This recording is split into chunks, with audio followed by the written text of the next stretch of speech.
کردستان داد نوبرا چکدارت پکک و ترکیه دا برداومیت کردن بر هندجی پیشمرگه برک خود بینیدن به هندی کو زیادتر گندت مچول نبن زیادتر حفالاتیت ما توشی زیان و ضرر نبن زیادتر هف ولاتیت ما آسایش و آرامی سقامگیر بن زیادتر پارزگاری نوچه بتکرن برک خوراد بن افریقا الگوروان ارکت پیشمرگی لوی دوره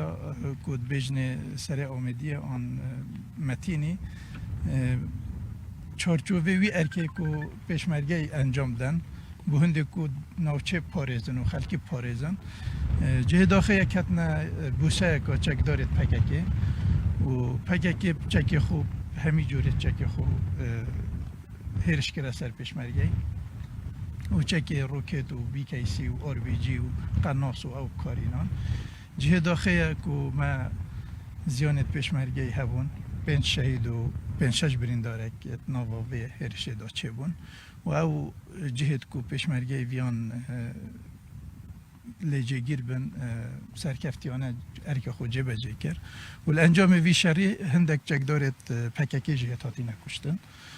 و حتی نکه اف ریدانه بو افریقا الوری چه بوی اوجی هندید گهینیتن دیاره پککی پیخوشه ترکیه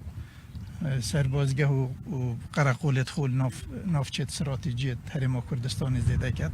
بس وقتی بینن کو پیشمرگه حرکت که نو حرم داد کردن یا جایی که بو پاراستنا خلکی لیجگید بیتن دیاره به خوش نه هرشت کن و نجارایی که اجی پکک وی چندت کردن بری نو که اجی چندهان جارا بی شوی هرش آکریه سر هزت پیشمرگه چل منطقه آکری چل منطقه سیدکا چل و منطقه میا دهوکی و زاخو اف جوره گریاره بردوام ام بیستین و بردوام تنکرم مخابنی و هرم کردستان بیتا قربانیا اوی شر نروایی کو پککه و کاری که سرکیه که وجود پککت نفر ما کردستان دا اف آجاوا و اف نسقامگیریه پیدا بیدن سیداب چه دیری سنورت باکور کردستانه نه و بیشتر هبونا بله همید زانن آمیدی یالکیره همید زانن آمیدی یالکیره اف جه کو نکه اف حادثه لچبوی و نابیناوی و باجر آمیدی چند کیلومتر اکت کیمن راست جای متینیه و چند کیلومتر اکت کیمن ماتت نوا جرگ دورا بهدینان دایه یعنی نه که بیشتر دیره وجود پککی الوارا تنها و که مگویی پککی به خوش دیاره ترک داگیر کاریه بکن و ترک قرقول و سربازگاه حالوان دورا دانن بس وکی پیشمرگه دیاره اوان دویتن پیشمرگه چه بزاوک نبیتن و دجی پیشمرگه وان گریارا انجام ده. سیدا دمایی بسیار سبارت تنت یا پککی دیاره گلک جهات تایباتی جادا تنتیت کردن و کو تیم اندازی از بار مبرو که هر ارکبو بله بگمان تنتی آجید دانن و هرش جید کن و مدیل چمان که به بعد هرش که رو تنتی جید دانن بس اوا افریقا ریدای طبعا جه داخل تیم اندازه لشکری یا فرمانده زیروانی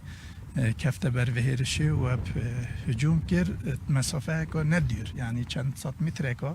یعنی مسافه که گلک نزدیک هجومی سر هزا پیشمرگی کرد و اف ضرره چه بود چند چک دارد پکک باد نکشتن سیدا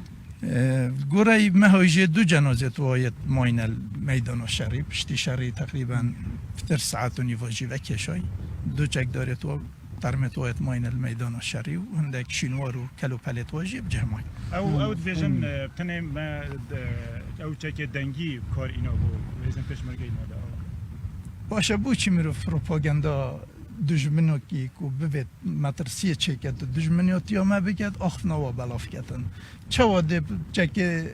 دنگی باجرک تک چیتنو ده دستوتنو شوتاند غیر امزانین چه نوعی روکت جیب کار اینای این هزار کنش خیلی افسانه تمام سیدا